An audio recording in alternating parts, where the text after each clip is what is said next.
Welcome back, my friends, to another episode of Westeroscraft Walkthrough. I'm Nick, the ElusiveEnderman. In these episodes, we wander the world of Westeroscraft, which is an amazing reimagining of the world from A Game of Thrones by George R.R. Martin. There are a lot of different regions, and they coincide with the chapters of the book. So what I'm going to try and do is read chapters from these books. This is episode 3. If you're joining us just now, there's 2 previous to this, and I'll keep doing it for as long as there's support. But without further ado, chapter 3, Catelyn. Catelyn had never liked this Godswood. She had been born at Tully, at Riverrun far to the south, on the Red Fork of the Trident. The Godswood there was a garden, bright and airy, where tall redwoods spread dappled shadows across twinkling streams, birds sang from hidden nests, and the air was spicy with the scent of flowers. The gods of the Winterfell kept a different sort of wood. It was a dark, primal place, 3 acres of old forest untouched for 10,000 years as the gloomy castle rose around it. It smelled of moist earth and decay. No redwoods grew here.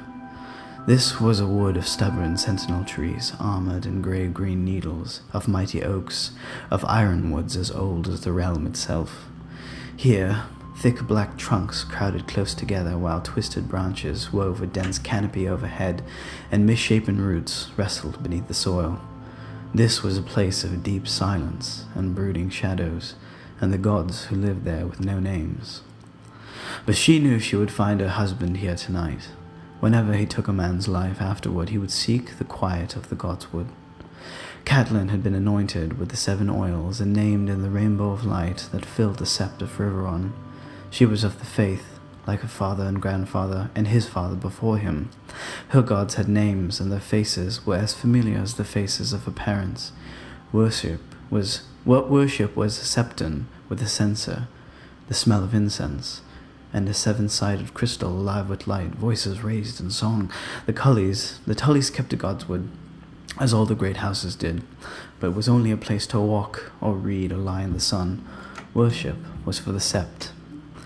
For her sake, Ned had built a small sept where she might sing to the 7 faces of God, but the blood of the first men still flowed in the veins of the Starks, and her own gods were the old ones, and his own gods were the old ones, the nameless, faceless gods of the greenwood they shared with the vanished children of the forest. At the center of the grove was an ancient weirwood, brooded over a small pool where the waters were black and cold. The heart tree, Ned called it. The weirwood's bark was white as bone, its leaves dark red, like 1,000 blood-stained hands. A face had been carved in the trunk of the great tree, its features long and melancholy, the deep-cut eyes red with dried sap and strangely watchful. They were old, those eyes, older than Winterfell itself. They had seen Brandon the Builder set the first stone if tales were true. They had watched the castle's granite walls rise around them. It was said that the children of the forest had carved the faces in the trees during the dawn, centuries before the coming of the first men across the narrow sea. In the south, the last weirwoods had been cut down or burned out 1,000 years ago, except on the Isle of Faces, where the green men kept their silent watch. Up here, it was different. Here, every castle had its Godswood, and every Godswood had its heart tree, and every heart tree its face. Catelyn found her husband beneath the weirwood, seated on a moss-covered stone. The great sword Ice was across his lap, and he was cleaning the blade in those waters black as night. 1,000 years of humus lay on the Godswood floor, swallowing the sound of her feet. Humus? Hummus? 1,000 years of humus lay upon the Godswood floor, swallowing the sound of her feet, but the red eyes, next page. The red eyes of the weirwood seemed to follow her all the same. Ned, she called softly. He lifted his eyes to look at her. Catelyn, he said. His voice was distant and formal. Where are the children? He would always ask her that. In the kitchen, arguing about names for the wolf pups. She spread her cloak on the forest floor and sat beside the pool, her back to the weirwood. She could feel the eyes watching her, but she did her best to ignore them. Arya is already in love, and Sansa is charmed and gracious, but Rickon is not quite sure. Is he afraid? Ned asked. A little, she admitted. He is only 3. Ned frowned. He must learn to face his fears. He will not be 3 forever, and winter is coming. Yes, Catelyn agreed. The words gave her a chill, as they always did. The Stark words. Every noble house had its words. Family mottos, touchstones, a prayer of sorts. They boasted of honor and glory, promised loyalty and truth, swore faith and courage. All but the Starks. Winter is coming, said the Stark words. Not for the first time, she reflected on what a strange people these Northerners were. The man died well, I'll give him that, Ned said. He had a swatch of oil leather in one hand. He ran it lightly up the great sword as he spoke, polishing the metal to a dark glow. I was glad for Bran's sake. You would have been proud of Bran. I am always proud of Bran, Catelyn replied, watching the sword as he stroked it. She could see the rippling deep within the steel, where the metal had been folded back on itself 100 times in the forging. Catelyn had no love for swords, but she could not deny that ice had its own beauty.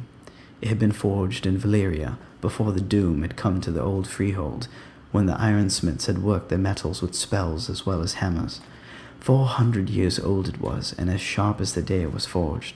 The name it bore was older still, a legacy from the age of heroes when the Starks were kings in the north. He was the 4th this year, Ned said grimly. The poor man was half mad. Something had put a fear in him so deep that my words could not reach him. He sighed. Ben writes that the strength of the Night's Watch is down below 1,000. It's not only desertions, they are losing men on ranging as well. Is it the Wildings? She asked. Who else? Ned lifted ice, looked down at the cool steel length of it. And it will only grow far worse. The day may come when I will have no choice but to call the banners and ride north to deal with this king beyond the wall for good and all. Beyond the wall? The thought made Catelyn shudder. Ned saw the dread on her face. Mance Rayder is nothing for us to fear. There are darker things beyond the wall. She glanced behind her at the hot tree, the pale bark and red eyes, listening, watching, thinking its long, slow thoughts. His smile was gentle. You listen to too many of old Nan's stories. The others are as dead as the children of the forest, gone 8,000 years.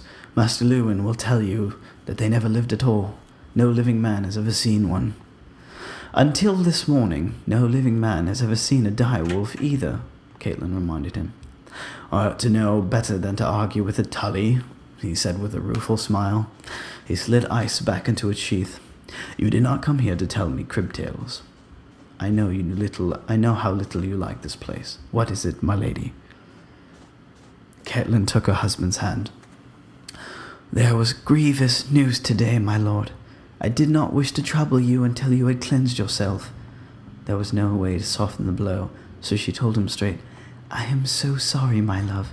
Jon Arryn is dead. His eyes found hers, and she could see how hard it took him, as she had known it would. In his youth, Ned had fostered at the Eyrie, and the childless Lord Arryn had become a second father to him and his fellow ward, Robert Baratheon. When the Mad King Aerys II Targaryen had demanded their heads, the Lord of the Eyrie had raised his moon and falcon banners in revolt rather than give up those he had pledged to protect. And one day, 15 years ago, this second father had become a brother as well, as he and Ned stood together in the sept at Riverrun to wed 2 sisters, the daughters of Lord Hoster Tully. Jon, he said, is this news certain? It was the king's seal, and the letter is in Robert's own hand. I saved it for you.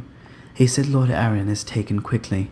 Even Master Pycelle was helpless, but he brought the milk of the poppy, so Jon did not linger long in pain. That is some small mercy, I suppose, he said. She could see the grief in his face, but even then he thought first of her. Your sister, he said, and Jon's boy. What word of them? The message said only that they were well, and had returned to the Eyrie, Catelyn said. I wish they had gone to Riverrun instead. The area is high and lonely, and it was ever her husband's place, not hers. Lord John's memory will haunt each stone. I know my sister.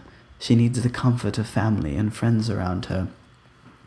Your uncle waits in the Vale, does he not? John named him Knight of the Gate, I'd heard. Catelyn nodded. Brendan will do what he can for her, and for the boy. That is some comfort. But still. Go to her, Ned urged. Take the children. Fill her halls with noise and shouts and laughter.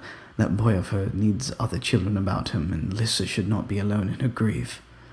Would that I could, Catelyn said. The letter had other tidings. The king is riding to Winterfell to seek you out. It took Ned a moment to comprehend her words, but when the understanding came, the darkness left his eyes. Robert is coming here? When she nodded, a smile broke across his face. Catelyn wished she could share his joy, but she had heard the talk in the yards. A direwolf dead in the snow, a broken antler in his throat. Dread coiled within her like a snake, but she forced herself to smile at this man she loved, this man who put no faith in signs. I knew that would please you, she said. We should send word to your brother on the wall. Yes, of course, he agreed. Ben will want to be here. I shall tell Master Lewin to send his swiftest bird. Ned rose and pulled her to her feet. Damnation, how many years has it been? And he gives us no more notice than this. How many in his party did the message say? I should think 100 knights at least, with all their retainers, and half again as many free riders. Cersei and the children travel with them. Robert will keep an easy pace for their sakes, he said. It is just as well. That will give us time to prepare. The Queen's brothers are also in the party, she told him. Ned grimaced at that. There was small love between him and the Queen's family, Catelyn knew. The Lannisters of Castley Rock had come late to Robert's cause, when victory was all but certain, and he had never forgiven them. Well, if the price for Robert's company is the infestation of Lannisters, so be it. It sounds as though Robert is bringing half his court. Where the king goes, the realm follows, she said. It will be good to see the children. The youngest was still sucking at the Lannister woman's teeth the last time I saw him. He must be, 5 by now? Prince Tommen is 7, she told him. Same age as Bran. Please, Ned, guard your tongue.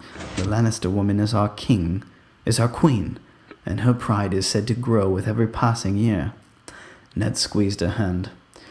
There must be a feast, of course, with singers, and Robert will want to hunt. I shall send Jory south with an honor guard to meet them on the King's Road and escort them back. Gods, how are we going to feed them all? On his way already, you said? Damn the man. Damn his royal hide. That concludes that chapter for today. We're going to end this up pretty shortly, but please, if you enjoy this, leave a like rating, add a comment, subscribe. I'll keep doing this. Next chapter 4 is Daenerys, and we'll head down to the south. Hope you enjoy this. Thanks for listening along. Thanks, guys. Bye.